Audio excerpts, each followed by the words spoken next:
ऐसे जब 20 साल पहले मैं खड़ा हुआ था ऐसे किसी ऑफिस में जाके, तो मुझसे पूछा गया था कि क्या है। किसी डायरेक्टर के असिस्टेंट ने पूछा था क्या है। मैंने कहा एक्टर हैं। बोले दिखने से तो लगते नहीं हो एक्टर हो। तो क्या होता था कि इंडस्ट्री में हमेशा ये चलन था कि एक्टर हीरो जो होता है वो 6 फुट का होता है और गोरा होता है और लंबा चौड़ा बल्ले छल्ले होते हैं। मतलब हम तो बस ऐसे ही चले गए थे, ऐसा ऐसा ऐसा समझता था वो। और शिप्रा, मैं ये आपको यकीन दिलाना चाहता हूं इस चीज का कि मेरे खुद के रिश्तेदारों ने भी, जब मैंने उनसे इच्छा जाहिर की कि मैं एक्टर बनना चाहता हूं, तो उन्होंने भी मुझे डीमोरलाइज किया कि पहले शक्ल तो देख ले अपनी, क्योंकि 5 फुट का छोटा पतला दुबला सा आदमी, काला कलूटा। मुझे खुद को पता नहीं था कि इंडस्ट्री में मेरा क्या हाल होगा, बट एक जिद थी और हजारों लाखों मतलब सालों साल से इंडस्ट्री में सिर्फ यही चलन था कि एक्टर तो, हीरो तो जो है ऐसा होता है। लेकिन सब ऑड सिचुएशंस के बावजूद भी गए। लेकिन एक चीज मेरे दिमाग में थी कि जो सब कर रहे हैं वो नहीं करना है, तो अलग क्या करूं, अलग क्या होना चाहिए। उसके लिए ट्रेनिंग की ज़रूरत थी, जो मैंने नेशनल स्कूल ऑफ ड्रामा में आके ट्रेनिंग ली। 3 साल मैंने एक्टिंग की पढ़ाई की वहाँ पे, और अपनी एक क्राफ्ट के बारे में समझा कि एक्चुअली इस पर्सनैलिटी में अगर मैं लोगों को इम्प्रेस करना चाहता हूँ, उसके लिए एजुकेशन की बहुत ज़रूरत है।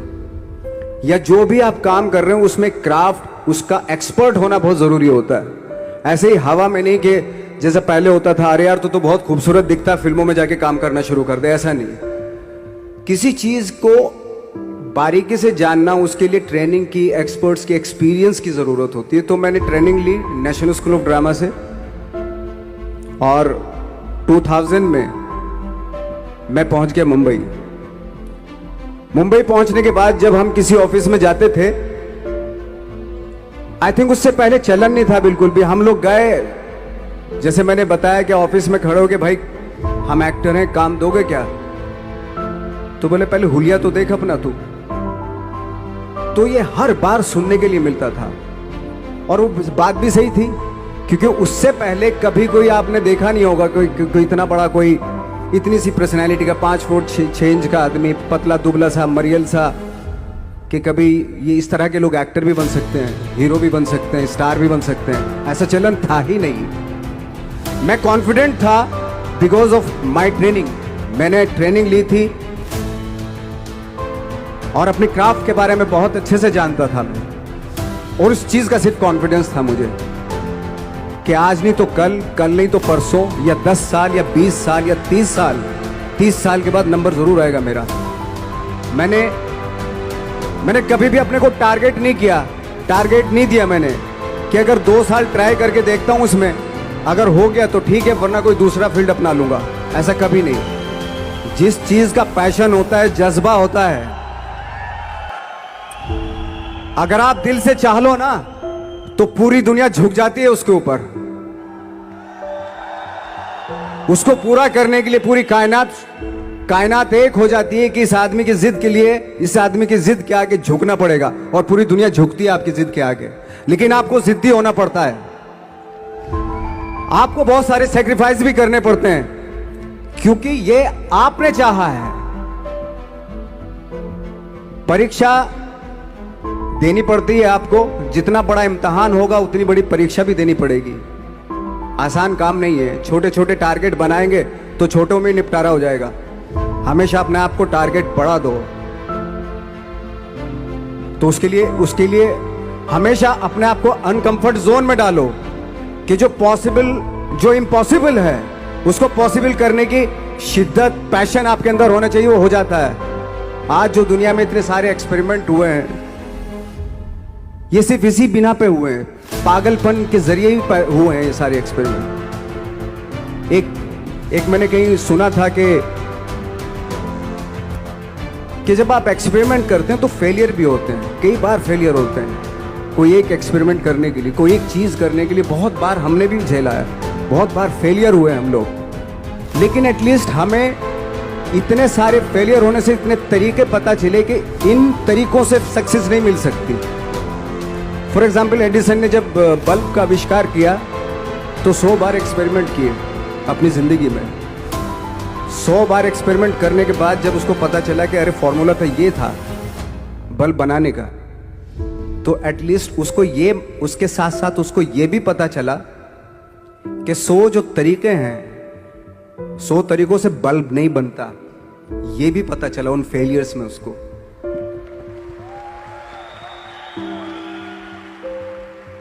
जब हम लोग मुंबई आए तो हमें मालूम था हमारे पास पर्सनैलिटी नहीं है, हमारे पास बैक नहीं है, या हमारे फादर दादा परदादा तो फिल्म इंडस्ट्री में है नहीं, हम ही हैं, तो हमें क्या करना चाहिए। इसलिए लोगों के बीच में घुसे रहते थे, आम लोगों के बीच में घुसे रहते थे, उनका एक्सपीरियंस सुनते थे, उनको ऑब्जर्व करते थे। तो आई थिंक मेरे पास 15 साल तक, 10-12 साल तक कोई काम नहीं था। जैसे आपने बताया कि बहुत ही 10-10 सेकंड के रोल करके घर में आके बैठ जाता, पूरे साल खाली बैठे रहते थे हम लोग। लेकिन एक चीज थी कि लोगों के बीच में रहते थे। लोगों के बीच में रहने से ये एहसास हुआ हमें कि तरह तरह के लोग हैं, लेकिन हमारी इंडस्ट्री में सिर्फ एक ही तरह की एक्टिंग होती है। हजारों करोड़ों लोग हैं इस दुनिया में, लेकिन एक्टिंग सिर्फ एक ही तरीके से होती है हमारे यहाँ। तो मुझे लगा यार, ये मैं तो ट्रेन भी हूँ, मुझसे अपनी आर्ट भी आती है, और हजारों लोगों को मैं ऑब्जर्व भी कर रहा हूँ। तो ये तो सबसे अच्छा सूत्र है, इससे तो मैं बहुत कुछ कर जाऊंगा। तो जब ये सूत्र पता चला मुझे कि अब मैं ये जो हजारों लोगों को मैंने ऑब्जर्व किया है, अब जब भी मुझे कोई रोल मिलेगा उन्हीं में से वो एक इंसान होगा। उसी में वो ठाकरे, बाड़ा साहब ठाकरे होंगे, उसी में मंटो होगा, उसी में गणेश गायतोंडे होगा, उसी में फैजल खान होगा,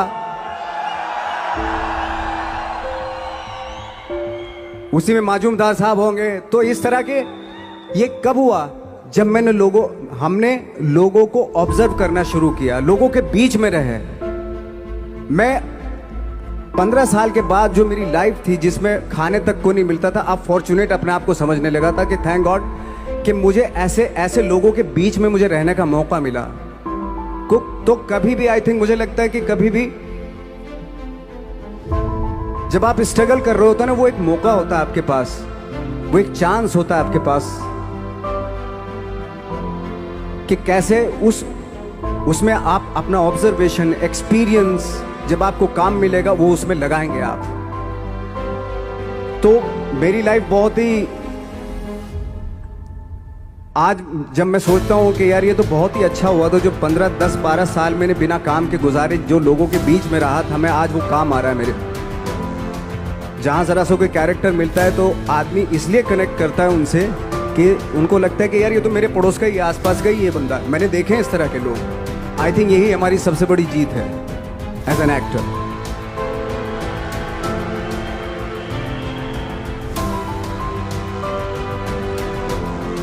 ऑफ कोर्स स्ट्रगल में बहुत सारी चीज़ें सेक्रीफाइस करनी पड़ती हैं, क्योंकि खुजली आपको हुई है, आप ही को मिटानी पड़ेगी।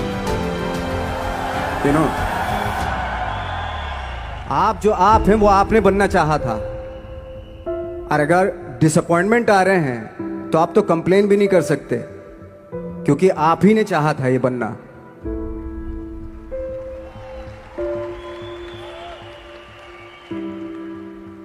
तो बस यही था कि 10-12 साल तक मैंने सोचा था, 10-12 साल जब स्ट्रगल हो गए तो मेरे बहुत ज़्यादा वो भी हुआ कि यार छोड़ के चले जाते हैं, कुछ काम मिल नहीं रहा है, क्या हो रहा है कुछ पता नहीं, आई डोंट नो मिल पाएगा या नहीं मिल पाएगा। फिर ये होता था कि नहीं, मेरी मदर जो है ना एक लेटर लिखती थी मुझे हमेशा। तब मोबाइल नहीं आए थे, पेजर आए थे, तो पेजर यहाँ पे लगा के चलते थे हम लोग। जब उनको मालूम हो जाता था कि भाई बंदा जो है ना थोड़ा सा फ्रस्ट्रेशन में है, डिप्रेशन में है, क्योंकि काम नहीं मिल रहा, तो मेरी माँ मुझे एक लेटर लिखती थी। उसको लिखती थी कि लिखने के बाद एक लास्ट में लिखती थी कि 12 साल में कचरे के दिन भी बदलते थे, तू तो इंसान है, तू तेरा दिन भी बदलेगा। तो उन सब चीज़ों को देख के कोई एक शेर, कोई एक कोटेशन, कोई इस तरह की जो मोटिवेट करती है, जो लाइन्स आपको, उनका रहना, उन पे बिलीव करना बहुत ज़रूरी होता है, क्योंकि वही चीज़ आपको मोटिवेट करती हैं आगे बढ़ाने के लिए।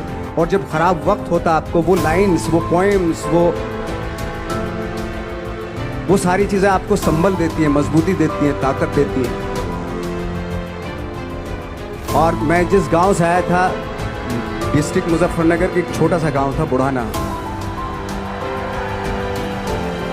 जब हमने शुरुआत की थी वहाँ पे, जब मैं था वहाँ पे लाइट भी नहीं थी। 1 घंटे के लिए रात में कभी आ गई, या 1 महीने के बाद हल्का सा मुंह दिखा के चली गई। इस तरह की लाइट इस तरह होती थी। वही लैंप में पढ़ना स्टार्ट किया, लैंप। तो छोटे से गांव से आने के बावजूद फिर दिल्ली मतलब छोटा सा, उससे बड़ा शहर भी हमें ऐसा लगता था पता नहीं क्या है, मतलब डर लगता था। मैं जब मुंबई में आया था तो मैं 15 दिन तो घर से बाहर ही नहीं निकला था, क्योंकि इतनी स्पीड देख रहा था मैं कि इतनी स्पीड में तो हम चल ही नहीं पाएंगे, इस शहर के साथ शायद हम कनेक्ट नहीं कर पाएंगे बिल्कुल भी। तो इस तरह के डर थे। लेकिन ऐसी जगह पे आ गए थे कि अब जाना भी मुश्किल था। तो मतलब वापस नहीं जा सकते थे, वापस इसलिए नहीं जा सकते थे कि बहुत सारे डर थे। वापस अगर चले गए तो थिएटर के जो मेरे दोस्त थे वो बोलते, क्यों भाई वापस आ गए तुम भी, जैसे बहुत सारे लोग वापस आ रहे थे तुम भी वापस आ गए, चलो लग जाओ ठीक है। गांव में इसलिए नहीं जाता था अपने कि जो पहले ही बोलते थे वो लोग के शक्ल तो देख ले, फिर हार के उनके सामने चला गया तो क्या बोलेंगे वो।